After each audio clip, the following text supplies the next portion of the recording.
Welcome to A Trucker's Mind podcast. I'm Eddie McGee. It's your boy K Finks. We're back, man. Episode 319. Yes, sir. Almost at 320. Let's do it. Yes.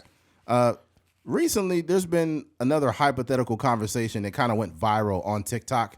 And the annoying thing about these hypothetical conversations is they don't help anything. They just cause division between men and women, and it's really annoying.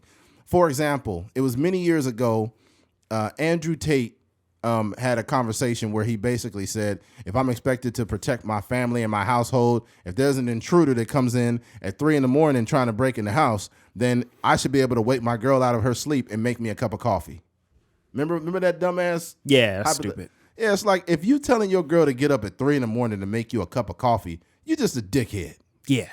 Like, I get it that if there's an intruder in the house, there's an expectation for you as a man. I get that. But at the same time, it's a part of it, you just being a dick. Yes. Now, just to give you a little bit of background of what the angle I'm coming at. Now there's this new hypothetical where women are asking if you feel safer with a man in the woods or a bear in the woods, right? And the question is being framed to make men look so predatory that I'd rather take my chance with the bear.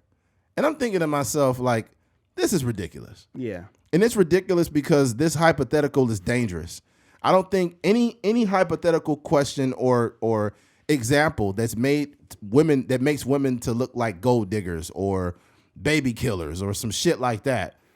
I think it's counterproductive, and in this case, to make every man look like a predator is just fucked up. It's just It's wild, and it's not helping anybody, man. Y'all got to cut this shit out. You got to stop having these hypotheticals because they're not going to manifest themselves in real life. Now, what I'm not going to do is invalidate women's feelings about feeling safe or not feeling safe or whatever the case, or women who have actually, been violated in some capacity. I'm not invalidating you, but I am here to say it is not okay to view the average person as a predator. Because why you say that? If you replace the man with a woman, right? You say, do you feel safer with a woman in the woods or a man in the woods? People say, oh, definitely a woman. But a woman that was literally an army woman that was in the army just killed her 5-year-old daughter like 2 days ago. And she was hiding that she had killed her daughter. And all of a sudden they said, hey, you've been labeled as a person of interest. And she started crying and she threw up. It was caught on the video cam. And there are multiple women that are having inappropriate relations with young men in high school. It's all over the news. It's happening a lot. There are a lot of young boys getting molested by women. Charlemagne was molested by women. So if you want to play this game, the game is this. There are a lot of bad people in this world regardless of sex, whether it's men or women. Okay? And if you want to pigeonhole people, you can go ahead and do that, but it does not help anything. It doesn't. I would never make a case to make women purposely look bad. I don't do that. And I would really encourage women to not. I would encourage you to not find the worst in every man that exists because of the acts of few. I think that's dangerous because some of y'all got sons. Some of you got uncles. Some of you guys have brothers, right?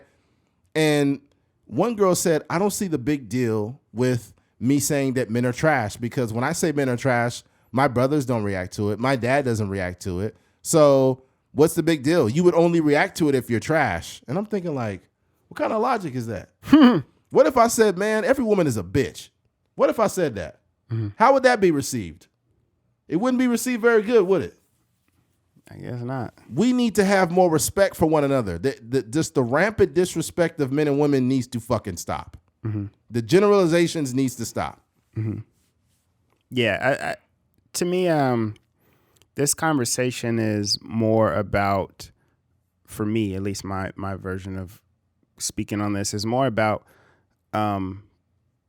people being mindful of their own situations. So a lot of times when it comes to these like viral conversations or these hypothetical situations, when it comes to like relationships or like people speaking like these grandiose statements about their relationships, a lot of them are taking this opportunity to like vent their issues in their relationship. So everybody, I would imagine there's different iterations of this. There's probably the scorned, ex that's making these statements, like somebody that's like just got out of a long-term relationship and they're like, man, I don't trust my boyfriend, so I would much rather, be in the woods with a bear. Or there's a person that is like probably married or probably in a real relationship, and they don't have the communication skills in their relationship to actually have these conversations. So they much rather go to TikTok, or they much rather go to social media and just vent their frustrations about their relationship. So in any of those scenarios, like, you're the person in the relationship. So you got to do the work. You got to do the communication to make your relationship work. It doesn't work for you to just be like on TikTok venting your frustrations. Yeah. I think a lot of people live in a world where it's much easier to vent than actually confront the actual situation that you're dealing with. Yeah. So it's much easier to just open up your phone and be like, oh my gosh, this is speaking to my soul. Yeah. They be doing the whole spirit animal. This is my spirit animal, all that nonsense. You're just piling on. Yeah, it's easy to do that, but like that's not going to do nothing. This hypothetical trending topic is not going to do nothing for you in terms of building a successful relationship. So. And not just a relationship like a romantic one, but just a relationship with men and women in general. Mm-hmm. Like, my thing is I'm not going to come up with hypotheticals to shit on women and dunk on women. Why? Because I actually respect them. Like, that's not cool. Also, I remember I was telling you a long time ago, it annoys me when married men or men that, like, let's say their wife will make them lunch or something. And then they'll be like, let's say we're both at lunch and I open my lunchbox and they'll be like, oh, your lunch looks good. My lunch would be better if my fucking stupid wife didn't, forget to put the pickles on my sandwich. Mm-hmm. Like, I pay all the bills in the house and she can't make my sandwich the way I want it. And I'm thinking, like, bro, you just used any situation for you to vent your frustrations. Yeah. That's all you did. Mm-hmm. We ain't even talking about nothing, and you just made up any excuse to talk bad about your wife. Mm-hmm. Yeah. And this conversation is no different. A lot of people are just projecting however they feel about men in this scenario. But I've seen it from men doing it to women. Mm-hmm. And it's like, dog, I don't want to speak in have a circular conversation, but this shit ain't helping nobody, man. Mm-hmm. Like, all these conversations is 50-50 good. Who's paying the bills here? What do you bring to the table? Like, all this shit, it's like some dumb fresh and fit conversations. Mm-hmm. Yeah. It's old red, what's it called, that red pill? Yeah, that shit ain't red pill. And what's funny about these people too is they tell on themselves. Mm-hmm. One of the dudes from the Fresh and Fit got a Instagram escort / Instagram model pregnant. Mm-hmm. These are the same women that they call hoes and single moms and all of this shit, and you got her pregnant. Yeah. That's dumb. That's just dumb, bro. Yeah.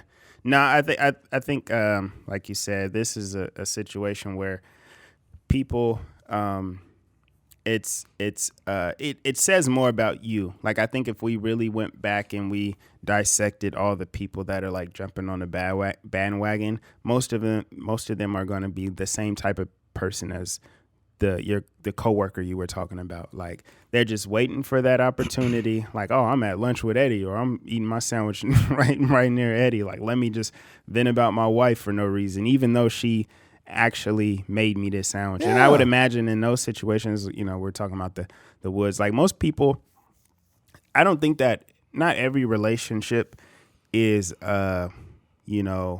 people break up for real reasons. You know what I mean? So there are going to be scenarios where, like, certain things just didn't work, and that's why they broke up. But when the relationship is over, people are so, like, they in the relationship for X amount of years or however many months, and everything is like all good, right? And then as soon as they break up, it's like there's no version of their relationship that was good. Like, he was just so toxic. Like, oh my gosh, like, just very, like, narcissistic, sociopath, like, throwing all these like all these buzzwords out. All these buzzwords, fucking internet buzzwords. Yeah, exactly. When I stop dealing with women, I don't have shit bad to say about them. I don't have anything to say about them because I think it's fake when you do that because there was a moment in time where that person made you happy. You know, you were fucking that person. You were going on outings with that person. You were laughing with that person. And now that you're not dealing with them, you're talking bad about them. That's like, you shouldn't be trusted. That's just my personal opinion. Like, I don't have anything to say. Yeah. And I've been on countless dates with women talking bad about their ex. Like, he was just like this, or he said this, or he did that. You're telling me about a man I don't know. I don't give a fuck about that person. Yeah. If me and you work out over time, some of this information, I guess, is pertinent over time. But right now, I'm trying to get to know you. I'm not trying to hear about all this nonsense. Yeah. But once again, to tie it all in, you were just leveraging that date or that interaction to just push out your grievances about somebody else. And yeah, I will say this though. Once again, I'm not invalidating women when they say anything about them not feeling safe or whatever the case, because trust me, I know that there are scenarios in which men do not make women feel safe, whether it's pressuring them or a woman having to tell a man multiple times no or whatever the case. Those are real situations. But it's also true that all of that could be accurate, and it could also be accurate that you just hate men and you need to go sit down somewhere. Okay? Those two narratives could be true at the same time. Yeah. So work on that, man. Yeah. I would. Yeah. All right. Anything else? Nah. Let's switch gears. Switching gears. There was recently a conversation with Amanda Seales and Shannon Sharp. Amanda Seales, how can I describe her career? She's been a part of The Real and different shows. I would have to go do she's a multi-hyphenated woman. You know, she's a comedian. She's an actor. She was on Insecure. I know a lot of people watch the show Insecure. Right. You know, she's been on talk shows. You know, she's a stand-up comic, you know, the whole nine. Podcaster now. Absolutely. So she's just, you know, all things entertainment aficionado, I guess you can say. Now, she interviewed with Shannon Sharp, and during that interview, there were some, you know, some questions. She did most of the talking. I would say she did at least 80%, 80 to 85% of the talking. Yeah. Obviously, it's an interview. When somebody's talking, you just allow them to express themselves. But it was going viral that, you know, Shannon was invalidating her or saying things and X and Y, and I had to go check it out for myself. So I went and listened to that 3-hour podcast. It was kind of excruciating at times to get through, but I will say, there was times where Shannon was not prepared. I feel like he blurted out some information that was not correct, you know, saying like, your mom is white. It's like, she's not white, right? So there were certain missteps in him, but I mean, it wasn't like so horrible that people should say he's invalidating people, he's cutting her off, he didn't do any of that shit. Yeah. What I learned about Amanda Seales is that she has a hive. And regardless of what she says, even if it's however inaccurate it is or bad, people are just going to absolve her of it. And then there are other people that are holding her accountable. Now, here's what I took from the overall interview. Amanda gave a lot of scenarios in which she was feeling like she was not protected and people didn't protect her. Yeah. And they didn't allow her into a party or parties, or, you know, BET didn't ask her to come back to host the next awards or even invite her to the awards after she did it during COVID, and all these stuff and all these black publications that you know didn't protect her and all these things. All I took from all of that is this: I believe that some of that could be very true. I really do, because I can't invalidate everything. I don't know the situation, but I also feel like a lot of it was her being a walking confrontation. I think that Amanda Seales will tell a bunch of stories about this person said this, I didn't feel safe, this doesn't feel like a black space or whatever the case. And then at the same time, never take accountability for what she could have done better. Yeah. Because like if anybody is just rambling off a bunch of scenarios, you know, and there was at least 12 of them that she had ran off. So you mean out of 12 of them, it was nothing you could have did better? The thing that I would say in the specific scenario where she was invited to the Black Emmys party or whatever. Yeah. And, you know, she talked about how she showed up and the security basically told her, that she can't come in here. And I believe her in the sense that, like the security guard bumped her and, basically like assaulted her. And, I think in that moment she felt like she wasn't protected. I think that the only thing about that story that kind of like, for lack of a better term, caused me to pause was the fact that she never actually got to hear from the person that didn't want her in the party why she didn't want her in the party. She talked to the girl on the phone after the whole situation, Issa Rae and Amanda Seales. I guess the girl works with Issa Rae. So Issa Rae put the two of them on the phone. And the girl asked her she said like, hey, I didn't want you coming to the party. And then she was like, okay. And then they hung up and then she called her back and she was like, well, don't you want to know why, I don't like you or why I didn't, want you coming to the party? And she was like, no, I don't want to hear it. But it was like, it's one of those things. And not that we need to hear that and not that she needs to hear it, but it's also a situation like, you were speaking to, that we don't know the scenario. So, you get to absolve yourself in the public by, playing the victim in these scenarios when you're not necessarily taking responsibility for the things that you do. And I would imagine, people are different. People are kind of like strange in entertainment and just in general. I wouldn't even call it entertainment. But in that scenario, I would just be curious to know as an outsider looking in, like, what did you do to cause this person to not even invite you to a party? That's like you had to have done something. And, I don't know what it was, and I'm not going to speculate on what it was, but something had to be done. I just don't imagine you not getting invited to a party because somebody just doesn't like you. Like it's like people are giving you unsolicited reactions. Yeah. I don't believe that. Yeah. He's like, people just don't like me. I don't know why they don't. Mm-hmm. And he's like, why do you think people don't like you, Amanda? Mm-hmm. And he's like, because, when you're intelligent, and to me, I don't like to use the word narcissism, but I would feel like it's more aligned with people that will constantly remind you of how intelligent they are and how intimidated people are by their intelligence. Mm-hmm. First of all, it like with her doing that, it kind of reminded me a little bit of Gerard Carmichael when Gerard was on Breakfast Club and he says, I'm usually the smartest person in every room that I go in. Mm-hmm. Like, who are you to determine, like, what metrics are you using to determine that you're the smartest motherfucker in every room you go in? Mm-hmm.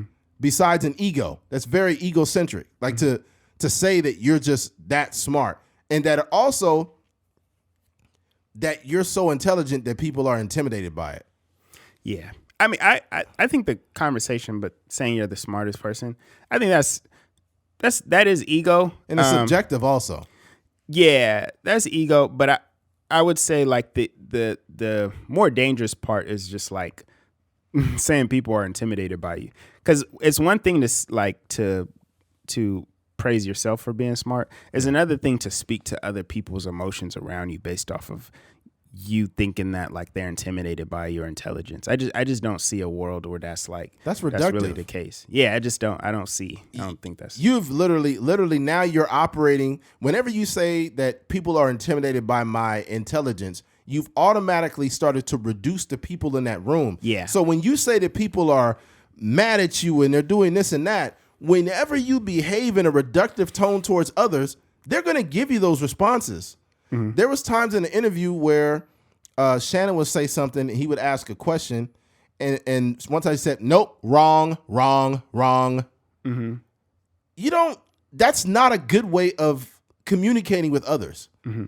Then there was another time she was like, nope, nah, nope. I'm just thinking like, what? Like, how is, you got to understand that there is so much nuance to how you speak to people. And I'm not saying that you need to kiss anyone's ass, but there should be a certain amount of respect in how you convey messages to other. And we've been doing a podcast together for fucking 6 years. So when you start talking or I start, you don't go, false.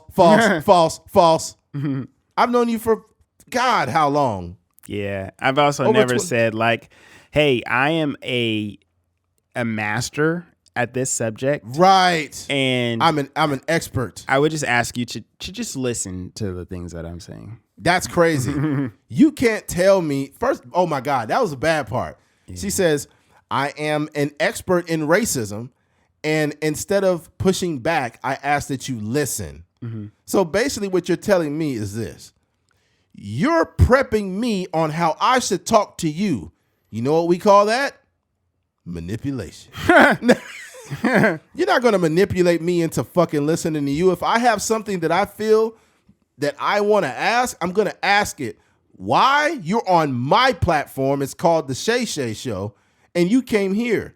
Yeah. The thing that I would say about this whole interview is the first 30 minutes or so, it was hard to watch because like I know what it's like to communicate with people that are like that need to be validated. That's crazy. Right? So it was like very like I had a visceral response to like watching that interaction, right? Yes. So I would say like, and then like after that, it kind of it's smoothened out a little bit, right? Like they kind of were laughing and they were able to joke, and it seemed like they were kind of like understanding each other a little bit. And then at the end, they were like, you know, they were cool. But it was one of those things where there was a point in there where she said in the interview, she says, a lot of people that like, you know, that say they don't like me don't know me, right? And when I heard that, I was like, yeah, I actually don't know, like, because not that I didn't like her, but it was just like something there. Like I always kind of just viewed her, and maybe that's just me following like the trends of like social media or whatever, right? Or just hearing these like different stories and just kind of like piggybacking on conversations. So after the interview, I was like, she seemed cool. Like she seemed like a decent person. Like, you know, I'm like, dang, I don't think that people are giving her a fair shake. You know, I was like, there was some moments in there where I was like, that's a little, you know, that was a little strong, you know, way to say that or whatever. But during the overall interview, I was like, she seemed like, you know, like a person that, you know, may really be misunderstood.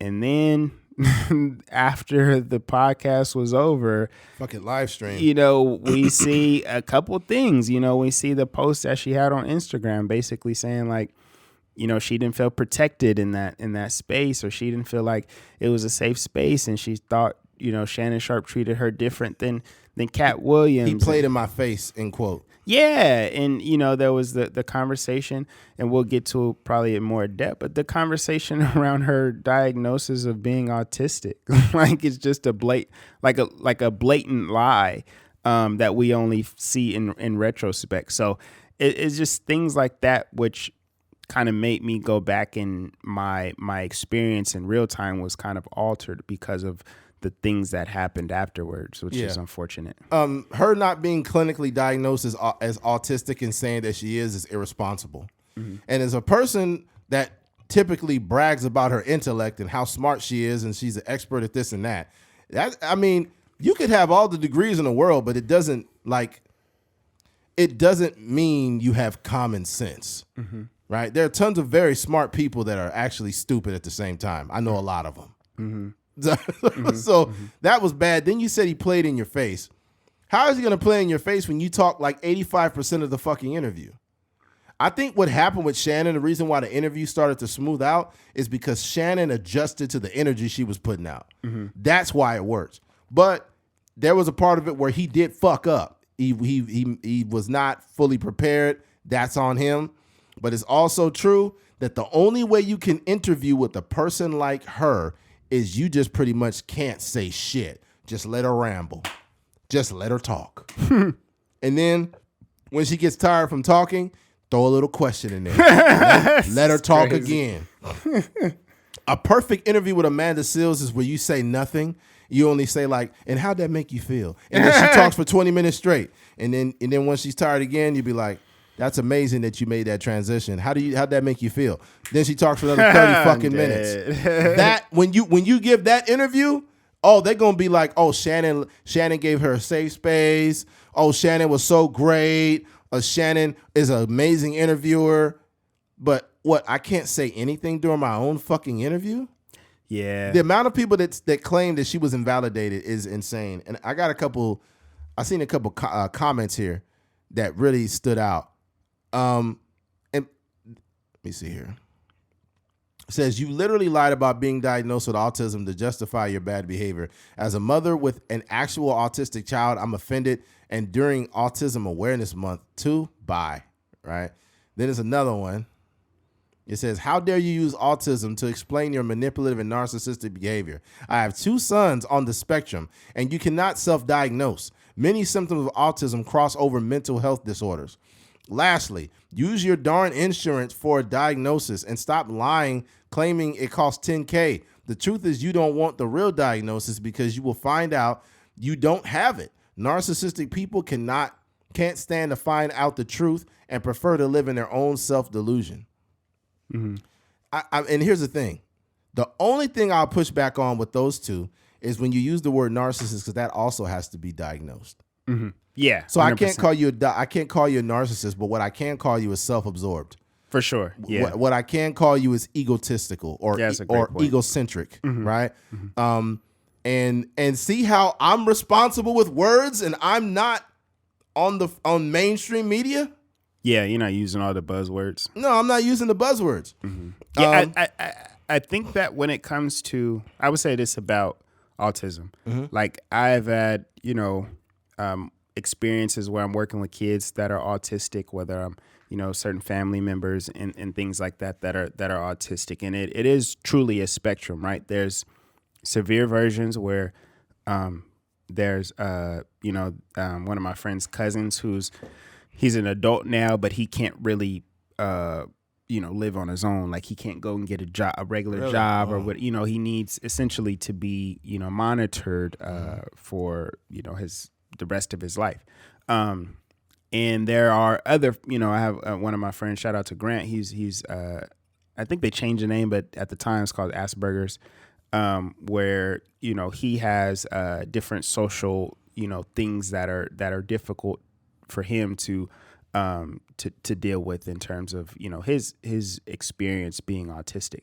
So it like you said, it is truly a spectrum when it comes to those things. But these are all people that have like clinically been diagnosed, mm-hmm. and I would say you can't, at least for me looking at her, you can't really say if she is or if she isn't. There, like obviously there's, like I said, the severe cases where I know a kid who I work with in like this little after school program, and he when he didn't do things right, like if he, like say we're shooting a film or something and he kept messing up and he couldn't get it right, he would get really frustrated. And then kids, they didn't understand it, right? So they don't really understand like his experience and and not to like kind of like add flame to the fire or whatever, or add fuel to the fire. Yeah, you just so butchered that one. they're like, what's wrong with him? Or like, like, dude, calm down. They're saying things like that, and he's only getting more and more. So he's breaking a pencil and he's hitting himself in the face. And these are like the real, like the most extreme version of this. So I say that to say, like, it is very well possible that she is just trying to like give a reason as to why she doesn't get along with people, or give a reason as to why, she may be a little socially awkward, or she just doesn't understand things. But it doesn't necessarily mean that you have autism. It just, it could, there's a lot of situations where, even myself, where I'm like, I don't really get why people do this, or I don't get why people say I'm sorry, for somebody being sad, or like those, those things are like, I don't get it. But I've never been like, I think I'm autistic. You know what I mean? It's just like everybody has their own kind of quirks. So I just say all that to say that that is like, I understand those people, and I understand that is not something to play with. Like it's not, and it's not a club you just join because you feel different than most people. Not at all. Yeah. And it's dangerous because what you're doing is you're leveraging somebody else's reality. And that's where, and it's like, you should not be doing that. That's not. And then even a person that has, you mentioned Asperger's. If they have Asperger's, it's a developmental disorder affecting ability to effectively socialize and communicate. Asperger syndrome is a condition on the autism spectrum with generally higher functioning. So there is a higher functioning autism, right? So here's the thing. My thing is, I'm not going to invalidate her autism because I don't know if she's autistic or not, but she doesn't either. So that's we in the same boat. We're in the same fucking boat there. But I will say there is a high functioning autism, which there is people, because I think Chris Rock.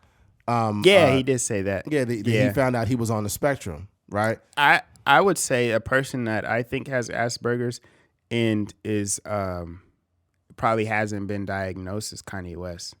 Just the way he's bipolar. He's been diagnosed with that. Yeah, but being autistic is something different. Just the way that he communicates, I think he's a little autistic. Yeah, he could be. Like when you see him smiling and the smile just disappears really quick. You ever see him doing that? Like he was at the sideline of the Lakers game and he was like, that might be more bipolar. But yeah. I'm talking about the way his brain operates. Is very like the way that he sees sounds and like the way his interviews are like very like it's just kind of like his brain is just like firing on all cylinders. Not the emotional part of it. I'm just talking about the way his brain works. I think he might be a little autistic. Seeing sounds, this is like a real thing. Synesthesia. Synesthesia. Sound color synesthesia is where you see specific colors when you hear certain sounds. It tends to be specific to certain sounds of music. Musicians and artists often describe having this form. I think Pharrell Williams talked about that. And his album was called Sing Sounds. Yeah, Pharrell, Kanye. Those are the only two like in pop culture that I know that have said that. But his Kanye's bipolar or his mental health issues are like so bad by now. Like he'd be with his eyes closed. What do you see, Kanye? I see niggas. What the fuck is going on with this guy? I see black skinheads. I see black skins. Yeah, I don't know what's up with that guy, man. Yeah, but yeah, what I take away from it ultimately is this: like, the whole like, look, I'm not here to invalidate Amanda Seales, but I would encourage her going forward to don't get in over your head, because she wrote something on Instagram, because I don't follow her, but I clicked on it and she was talking about the interview and it was inaccurate. She said, Shannon asked me, had I been diagnosed with autism or whatever the case, but it wasn't like it was an actual interview. And then she took the ability to, she turned the comments off. Mm-hmm. That's a low integrity move. For a person to be as outspoken as you are. She was basically saying that Shannon Sharp reacted in like a negative way, right? And then she didn't want to answer it because she didn't want to feel pressured into answering these questions or something like that. Yeah. Yeah, and then she, like you said, she turned the comments off, you know. Yeah, that's a low integrity move, man. You can't do that. Where is it at? Right here it is in green. And it was 3 days ago. Shannon and it says Shannon, but have you been clinically diagnosed with a question mark? He didn't say it the way that she's saying it here. She said, me, yes, there is a clinical diagnosis for autism. No, you said you had been diagnosed, but you didn't say, yes, there is a clinical diagnosis. I'm not asking if this is a such thing as that's autism. That's a stupid ass. I mean, I don't even cuss that. That's a dumb ass response. Like, there is. That's not the question that he's asking, dude. That's so stupid. That is her version of Glorilla. Like, at the end of the day got to end. Like, that's fucking Amanda Seales' version. Dame Lillard smacking her cheeks in. They said, and then she put, he then hung his head and exhaled in frustration because I did not answer his question. No, he did not. Then the next one is, this is called deflection. Why? Because I was not going to be pressured by this man who is interrogating me. And interrogation is a terrible word. He was quiet for like 80% of the fucking interview. Yeah. This is not okay. Sharp, you could see, I would say, like, I wouldn't necessarily say that he was in over his head, but I would say in that moment, he's just asking a question because he probably doesn't understand autism. So he's asking you. Yeah. And there was probably not question surrounding this because it didn't pop up anywhere in his research. I think that if you're operating on a high level of intelligence, you should never assume that people know what you're talking about. Yeah. So you shouldn't speak to people in a way that they just fucking know. That's not how the world works. Yeah. Keith knows things I don't. I know things he doesn't. But I'm not going to be like, every blue moon I catch myself like, dang, you didn't know that? How didn't you know that? Mm-hmm. But you got to cut that shit out because everybody doesn't know what you know. That's not cool. Yeah. Our algorithms is different. Absolutely. They're kind of close, though. I'm just talking about people in general. But our algorithm is pretty close.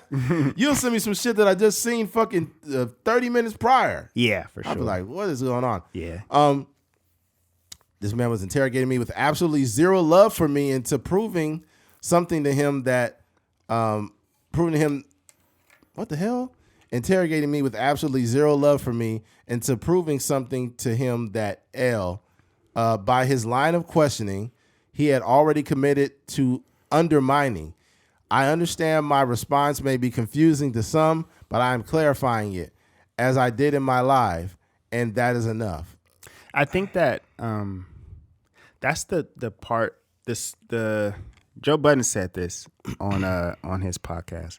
He talked about how the most dangerous person, or the most difficult person to do therapy or to start therapy is a person that's highly intelligent, because when you're sitting in these sessions with your therapist, you can justify any and every action or reaction in any situation, and it's quick, like, oh, I yelled at this person because X, Y, and Z, or this.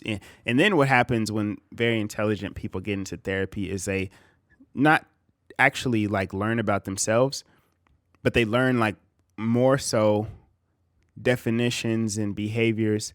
And they're sitting in there thinking like, oh, dang, yeah, my mom actually does that. Like next time I talk to my mom, I'm gonna let her know like she has X, Y, and Z, or she has this keyword or definition or vocabulary word that I learned in therapy. Or actually, my boyfriend does this. So when I talk to him, I'm going to let him know that you are doing, you have, these trigger or these buzzwords or whatever, but they're not actually like really trying to, learn to navigate their own emotions and learn to be in the real world and be,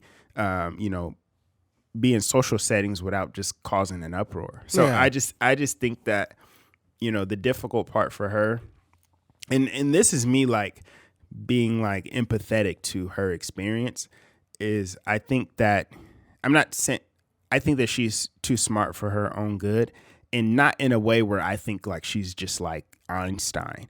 I'm saying this in terms of like, I know people that are like highly intelligent, and it's just very difficult for them to just say like, I'm sorry, because they're so quick-witted and their mind, moves so quickly that they can just justify things. But I think that, I'm really like I said, empathetic for her experience, because she even talked about it in her live afterwards, where she was saying like, people are expecting me to just like scream out like I'm sorry to the world. But, my version of telling, and this I'm paraphrasing, she's like, my version of telling people I'm sorry is like, hey, this is what happened. I learned from it and I moved on. It's like, no, you can't do that. You can't do that. You got to apologize. Yeah, if you are disrespectful, demeaning, or whatever the case may be, the apology has to be as grandiose as, the initial behavior. That's why you'll see people,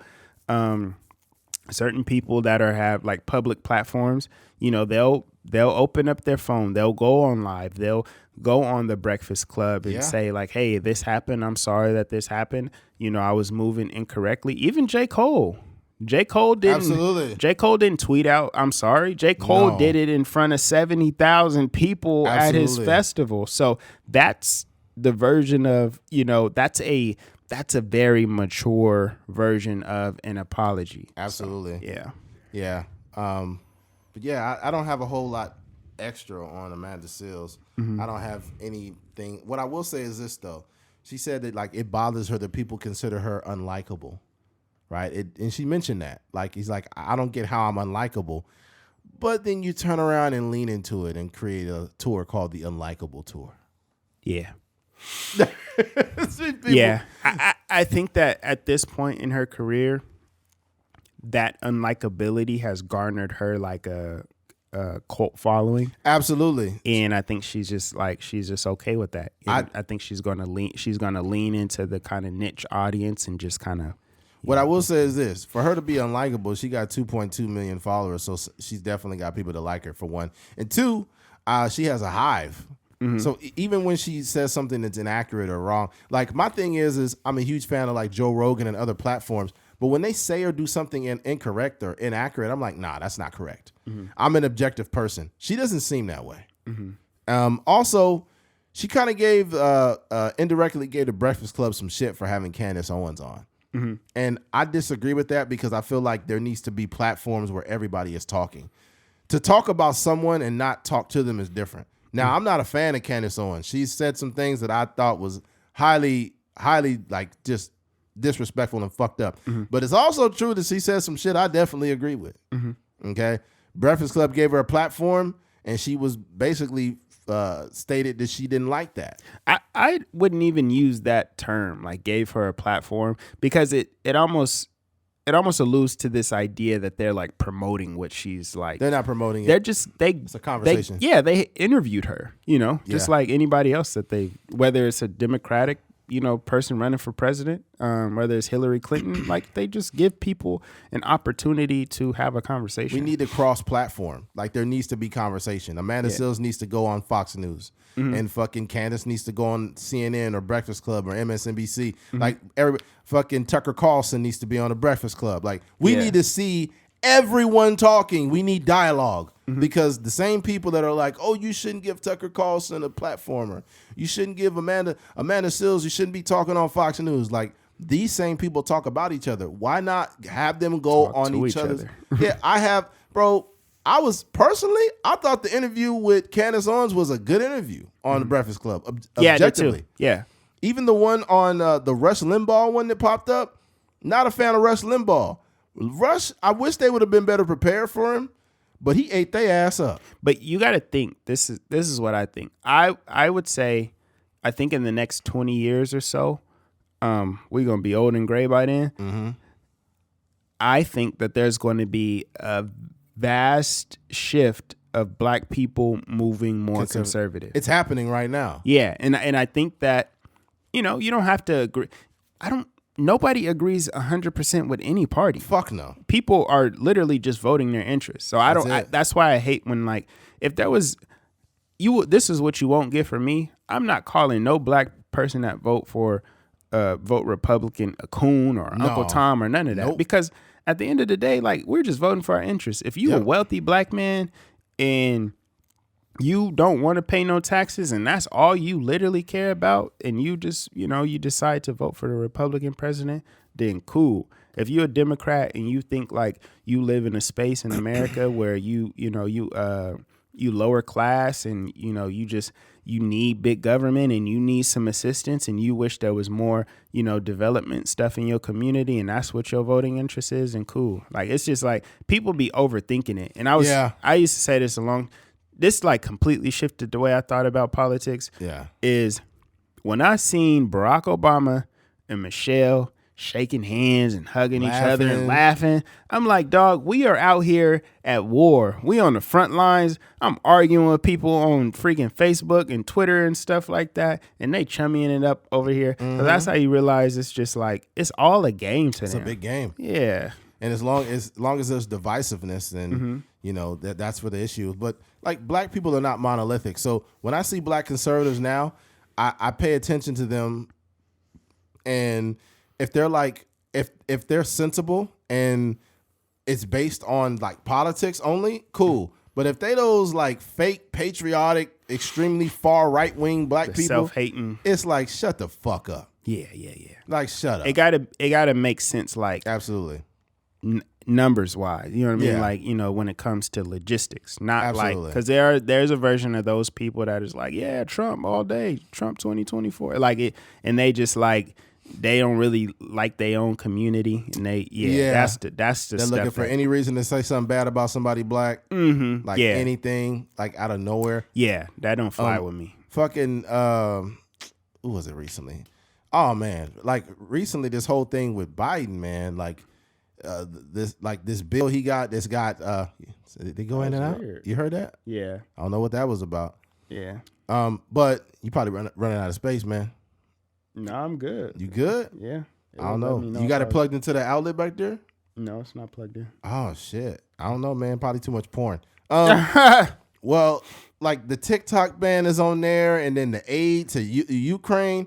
Like it's fucked up, man. Americans need aid, and it's like as the Democrats, like it's wild that I've been left leaning more like my whole life, but this nigga starting to make me miss Trump, and I don't even like Trump. That's how bad this motherfucker is. Yeah. Nigga starting to make me miss Trump, and I don't even like that dude. I would say a lot of black people, their experience, not in terms of like politics, but just their experience living life, it was much better when Trump was in office. Whether it was like the money they received, or you know, the SBA loans and all this other stuff, it like business was booming for a lot of black people, you know, when Trump was in office. So the thing is, though, we have to learn to, and let's be clear, and not remotely am I trying to paint Trump as some fucking great person, but we sitting here watching Biden, and the price of everything done went up. Gas is stupid. I've never seen the price of goods go up this fast in one term in my fucking life. I'm 39. I've seen multiple different presidents throughout my life, and I've never seen this much of a shift in such a short time.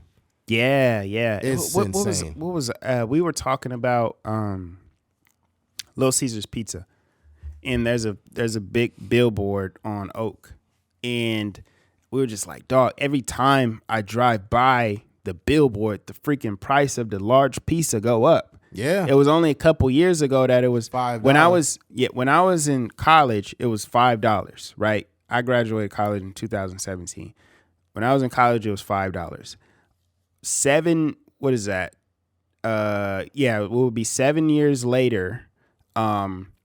It's like $13 now. Really? It's 13? Yeah. Oh my God. So somewhere at like $12, $13. Yeah.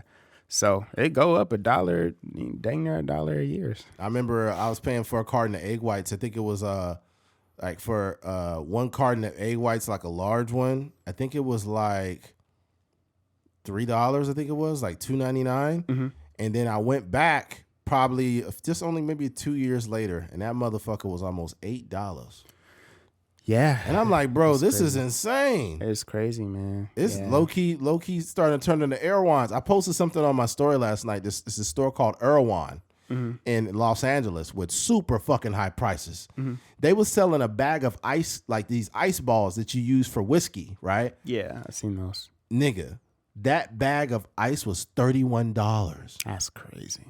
It's one of those, you know, it's bad when you notice it, right? Yeah. You know, like when we would like, even when, you know, we used to smack like the little Debbie snacks at A1. We would go over there like on before the football games or whatever and grab like a little, spend like $4 or something like that, come back with a few snacks. Like $3.50. Yeah, so come back with a little decent little bag of snacks and watch the game or whatever. But it was a thing where you didn't really you noticed it, but it was kind of just like, it was light. You know what I mean? You'd be like, dang, man, these used to cost like 25 cents when I was a kid. But now that's not the conversation. It was like, dang, these used to be like $1 last year. Now they like $4. You know, it's just such a huge jump in inflation. So everything is expensive. It's hard to live life out here, to be honest. Yeah, motherfuckers are trying to adjust to get charged $8 for one fucking cart of egg whites. Yeah, man. Insane. Yeah. All right, we got it. We went left on this one, so let's switch gears. Switching gears. Substitute teacher fights student who allegedly used racial slur in crowded Vegas school hallway. All right, so these substitute teachers are tired of the shit. A Las Vegas substitute teacher and a teen student unleashed a barrage of punches on each other after a classroom argument over a reported slur spilled out into the crowd halfway in front of other students. Raekwon Smith, 27, is accused of brawling with the Valley High School student on Thursday when he asked the teen who allegedly shouted out a racial slur to leave the classroom. The altercation turned physical when the student allegedly placed his hands on Smith. Video obtained by the outlet captured both parties swinging at each other before Smith connected several times on the pupil, eventually knocking him down. I don't know. After knocking down the unidentified student, Smith stood over him, seemingly yelling as the student balled up and cowered behind his hands. What do you think he said to the student? He was just probably expressing his trauma, like, you call me a nigger, huh? You calling me a nigger? I think that, I'll say this. I think the smartest thing you could do as a teacher is to not let a student fuck your money up. And people going to say like, oh, you just going to let him call you a nigger? And it's like, let's be very clear. It's 2024. That word has never been acceptable, but let's be very clear. As a man, you have to learn to not allow words to fuck your money up, fuck your career up, whatever it is. Mm-hmm. What you can do to that student is you can grab him and you can slam him on the ground and restrain him.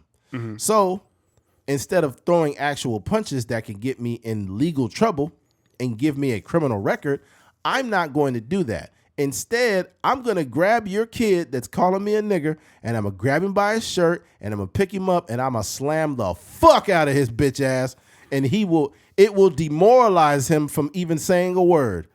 Because I'm a grown-ass man, dog. I'm not about to be throwing punches with you like my life is in danger. If you're throwing punches at me, I'm like, oh, okay. Now you just gave me the opportunity. I'm gonna do a judo move on your son, bro.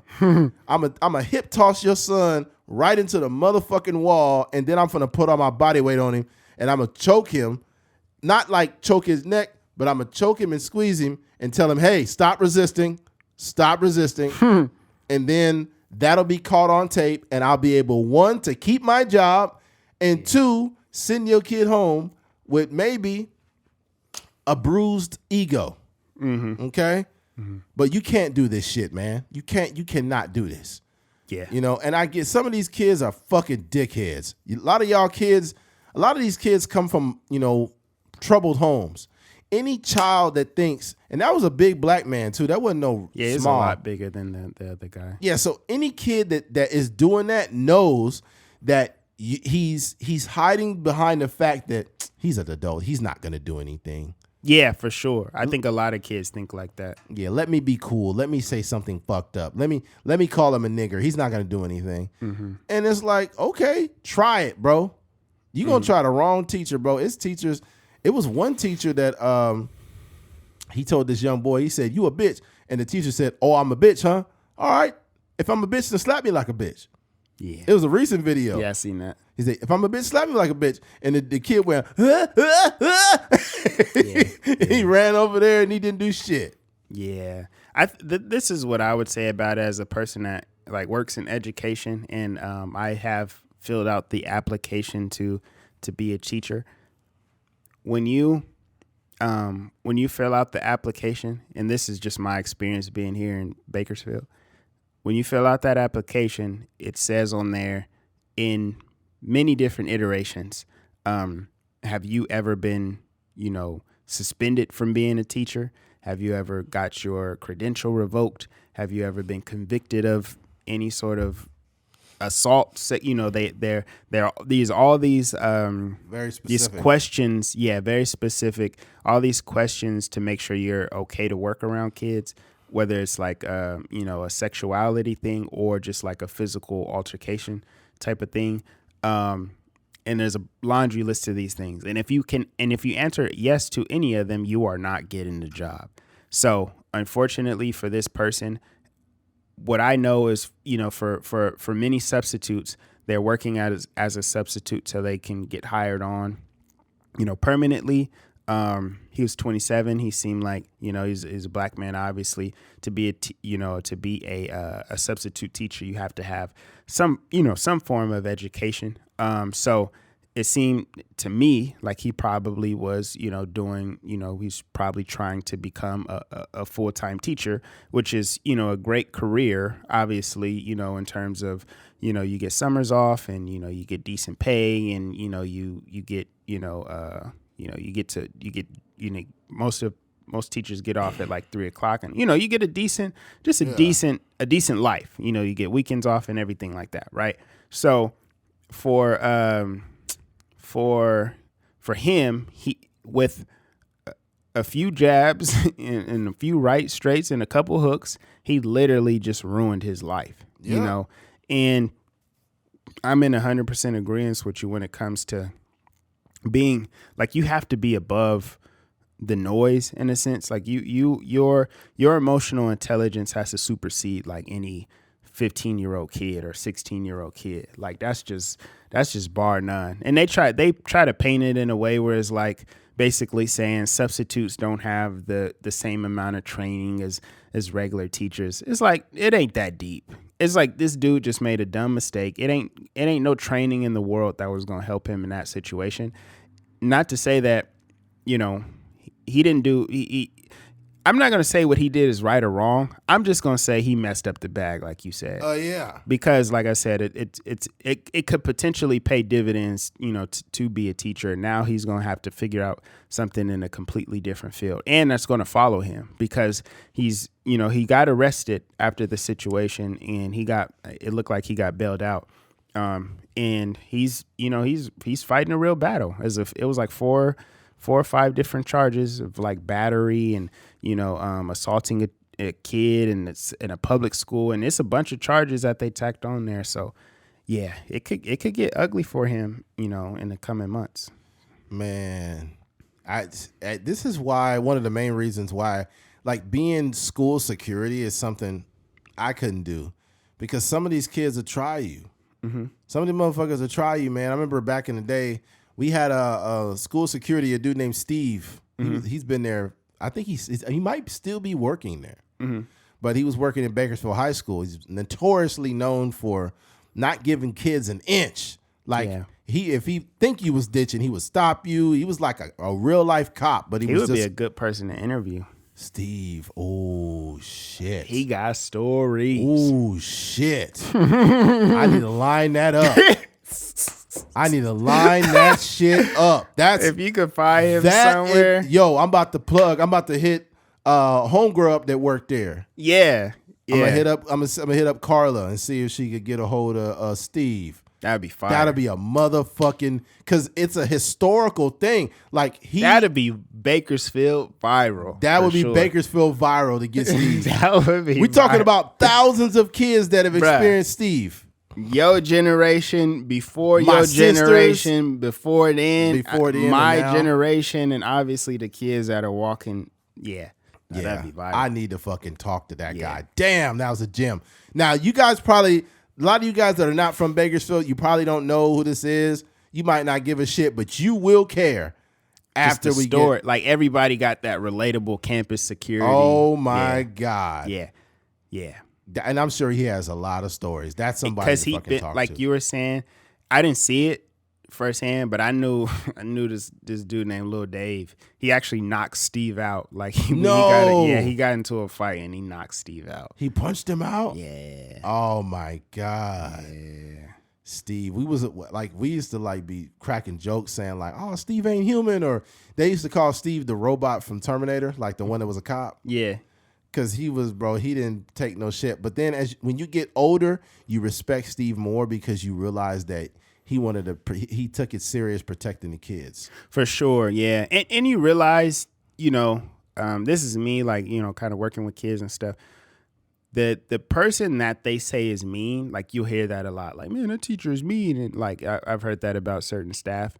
The person that's mean is a person that's just doing their job.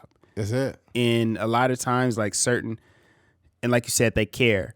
There's a lot of people that work in education that worked just hard enough to get tenured, and then they just kick their feet up. Yeah. And I think that it's a lot of people that, and even like I said, I work with kids now, so I be seeing certain staff members and they'll like, they not disciplining the kids, they not saying nothing, they letting the kids, run around the classroom or whatever the case may be, and they not, they wait until they get to clock out. So, but yeah, Absolutely. Guys like Steve, like you said, the only reason he probably has been there so long is probably one, he loves his job, loves being around like high schools and stuff like that, and then two, he does his job really well, because they would have got rid of him a long time ago. Absolutely.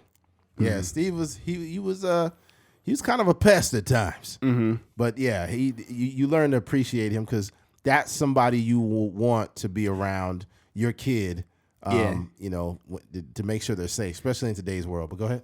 But I'm sure you experienced it too. There was a couple security guards that was just a little too friendly with the students, and I'm not talking about in an inappropriate way, but I'm just talking about like they don't have the capacity to like discipline certain kids because they're just too friendly. Yeah, it was one of them that was fucking. Oh dang! It was one of them that was fucking. Really? Oh yeah. As soon as some of them dudes turned 18, they was fucking. God dang. Oh yeah. Yep. Dang. I ain't saying no names. Some of you guys will figure it out. Well, shout out to her. Yeah. It's legal. It's legal. It's not professional, but it's legal. All right, let's move on. Switching gears. Bakersfield has the dirtiest air in the United States. This is fucked up, man. Why do we have the bad statistics? Golly. I think I have an idea of why that is, though. We do have two industries here. We have agriculture and oil. Yeah.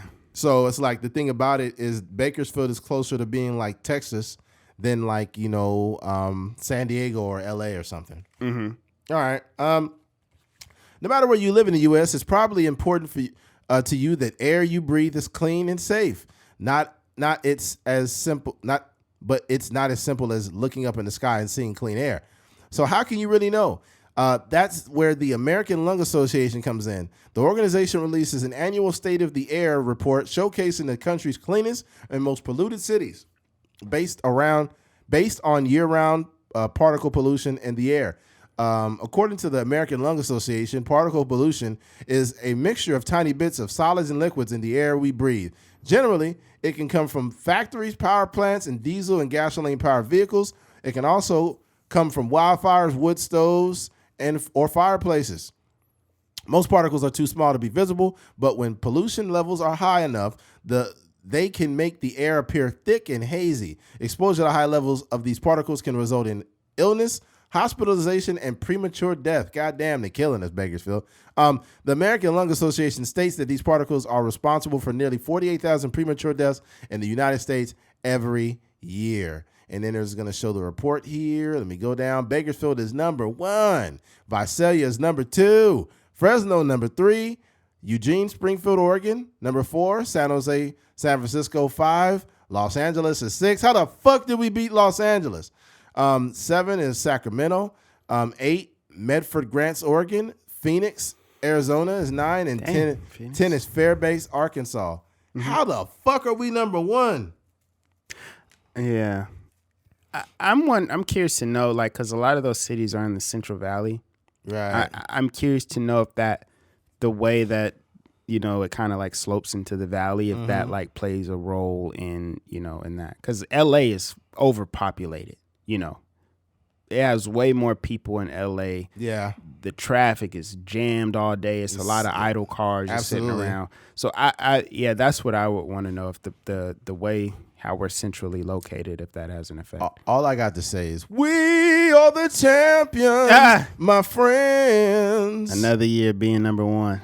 And we'll keep on fighting to the end. Y'all niggas can't breathe like us. 'Cause we are the champions. We are the champions. No. Okay, all right. That's 3 enough. years in a row, baby. All right, yeah. I was expecting you to do like some Meek Mill like vocals over it. Dream Chasers, nigga. Yeah, man. Can't believe we're number 1 with bad air. Yeah. It's one of those things where Do you feel it? Like, have you ever been like somewhere outside of Bakersfield where you was like, man, it just feels like all the time. I think that truck driving has given me the ability to notice the difference in the air. So, for example, I'm a local guy.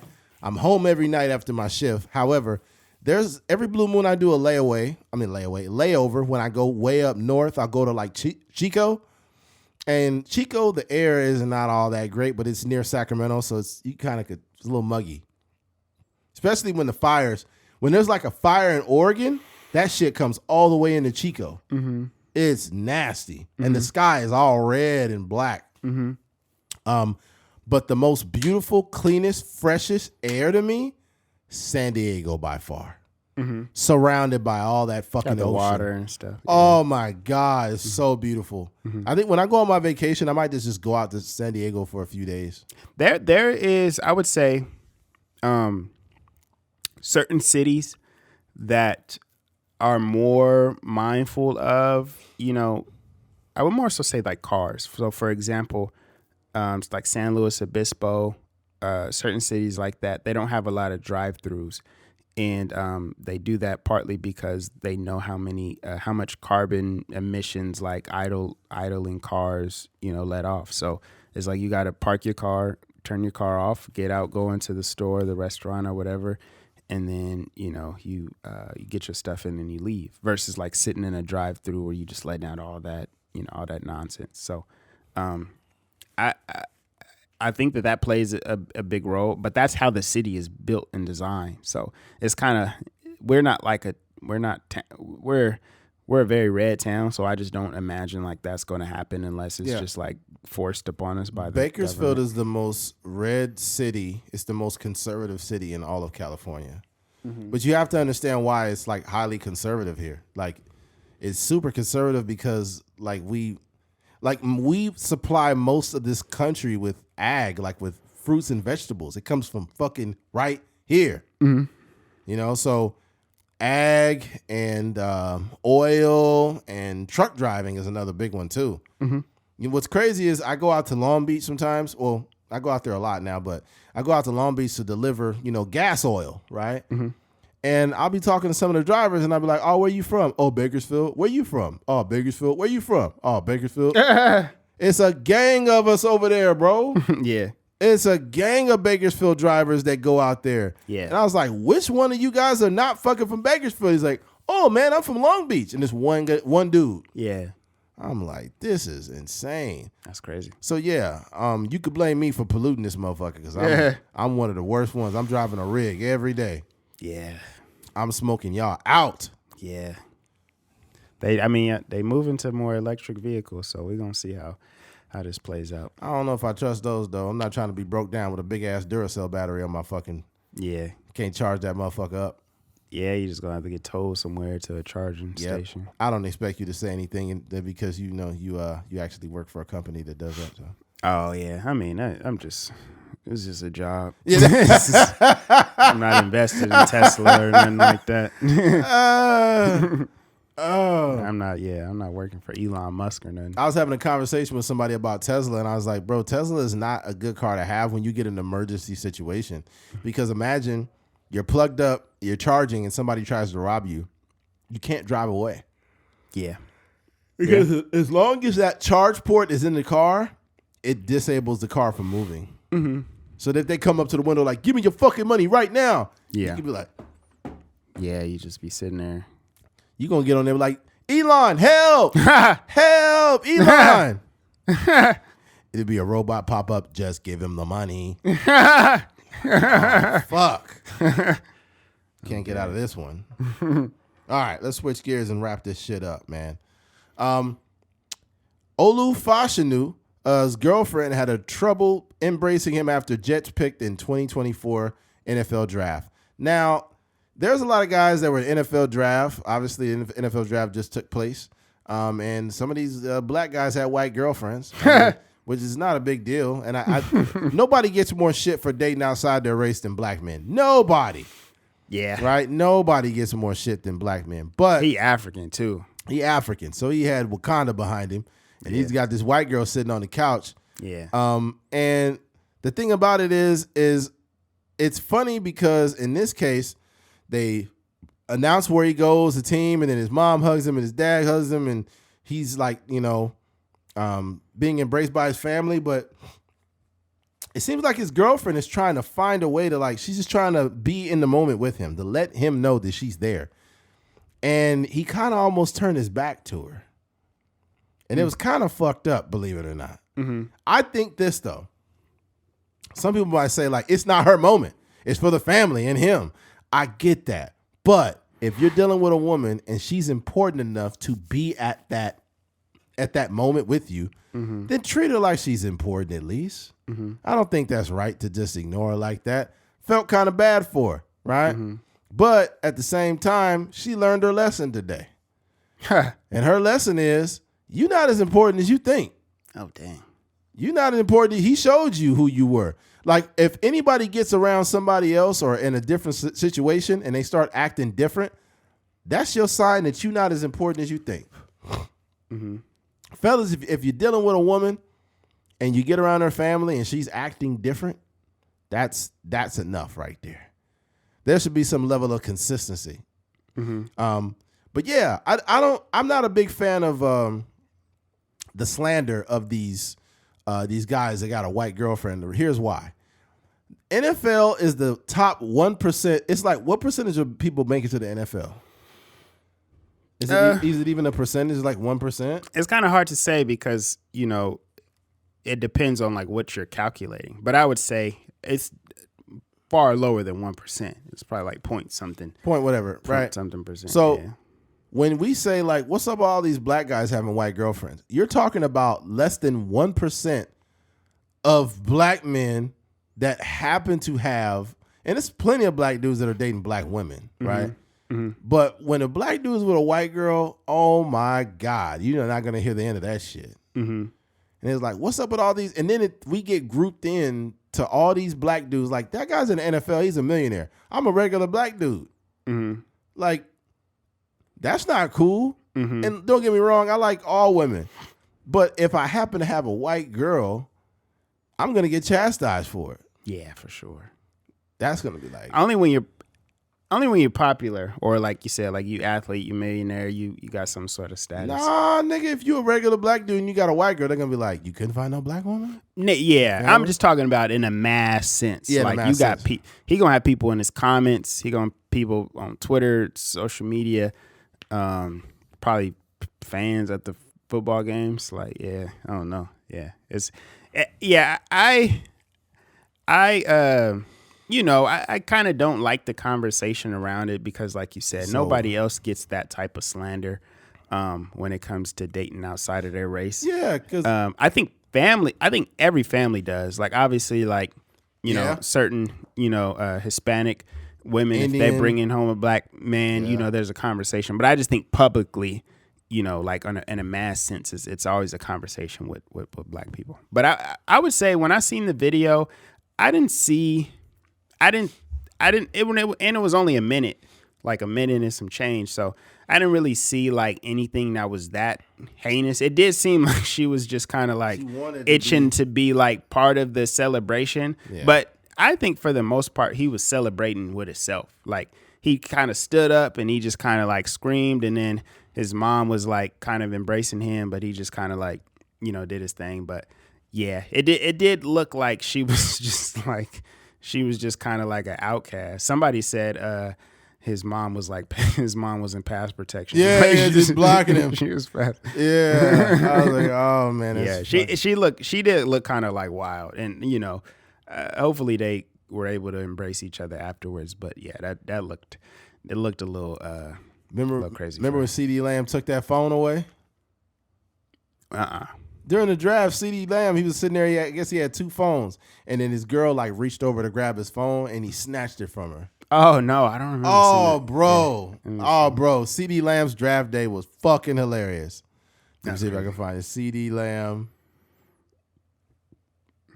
His girl was there. Yeah. CD Lamb. We say phones. CD Lamb draft video. She reached over to grab one of them phones, and he grabbed that shit and snatched it back from her. He's like, "That's the phone for the hoes. Give me my fucking phone back." He just shake his head. Yeah. He said, "Nah." He snatched that shit right back. That's hilarious. And you see the look on her face like, "You motherfucker." I wonder what made her want to grab it. Because on the most important day of his life, she wanted to check to see if he had hoes in his phone. But he going to it's too much. It's too much. I don't know. It's too much going on because it's like it's coaches texting you. Yes. It's agents talking to you. Right. You on the phone with different organizations. It's a lot going on. To be real, like on a day like that too, first of all, let's be very clear. I hate to say this, and I'm not absolving men of not being faithful. But ladies, you do realize when you got a dude that's like high status like that, where he's going to the NFL or whatever the case, the fact that you're assuming a young man with a lot of money to be faithful to you, especially if you met him and you know he had hoes, you just being delusional at that point. You need to go choose a different man if you expect that. Yeah, I know, and that sounds terrible, but it's the truth. Mm-hmm. Like a dude that's at the time, CD couldn't be no older than 22 years old. Yeah, I understand that because I feel like I'm a person that's a faithful person, but you also, I can't speak to anybody with that amount of access, money, and notoriety, right? 100%. Because you're, and I know D1 athletes and stuff like that have been on college campuses and stuff like that, and they have like, you just walk around with a different, like, with your chest poked out a little bit. So I could only imagine, like, a CD Lamb getting drafted, and you realize, like, you going to the Dallas Cowboys and you about to get a bag, and you in Dallas, and it's different, Yeah, and didn't nobody say nothing about Ricky Pearsall. Ricky Pearsall, the Niners just drafted this white dude, this wide receiver, really good receiver. Mm-hmm. He pulled up with a black woman. Didn't nobody say nothing. Oh, I didn't know she was black. Bro. I could kind of tell he got a little he got a little flavor to him. So that doesn't surprise me, but I didn't know that. Yeah, he got that Max Crosby vibe about him. I gotta see. He pulled up to the 49ers camp with a black girl. I was like, okay. Shout out to him. Yeah, he did say that he brought his family and his girl out there. Yeah, man. Girl's like, she definitely black. I don't know if she's biracial or she just light skinned, but she definitely black. I was like, okay. Shout out to Ricky Pearsall, man. Well, I notice white dudes get mad props when they bag a black girl. Yeah, because they like the cool white dude. Yeah, they bag a black girl and they get props, but we get a white girl and it's like, it's like fucking World War III. It's different, man. Yeah, it's different, I guess. But like the Gary Owen type white dudes get a black girl and it's like, oh, look at Gary doing it. Yeah. Like, oh shit. Shout out to Carl Jones while we on the conversation of football and stuff like that. Carl Jones, former Bakersfield High School driller. He didn't get drafted, but he signed a deal with the Chicago Bears. So he's an undrafted free agent, and he signed a deal with the Bears. So he gonna be over there in Chicago playing. I was able to go to. He had a little draft party, and they're doing like a little documentary for him. So I was able to film the whole thing, see the whole experience, see him talking to coaches, and being with his family, and just trying to navigate all the emotions of wondering if you're going to get drafted or not. So shout out to him. I think he has a bright future, and I'm always gonna support the hometown. So hopefully he get out there and do his thing. Yes, so sir. Hometown sports. Yes, sir. All right, man. Looks like we can wrap this shit up, man. Mm-hmm. All right. For all of those who have made it to the end of this episode, we appreciate you. Thank you for listening to a Trucker's Mind podcast. I'm Eddie McGee. It's your boy K Fings. We're out of here. Peace.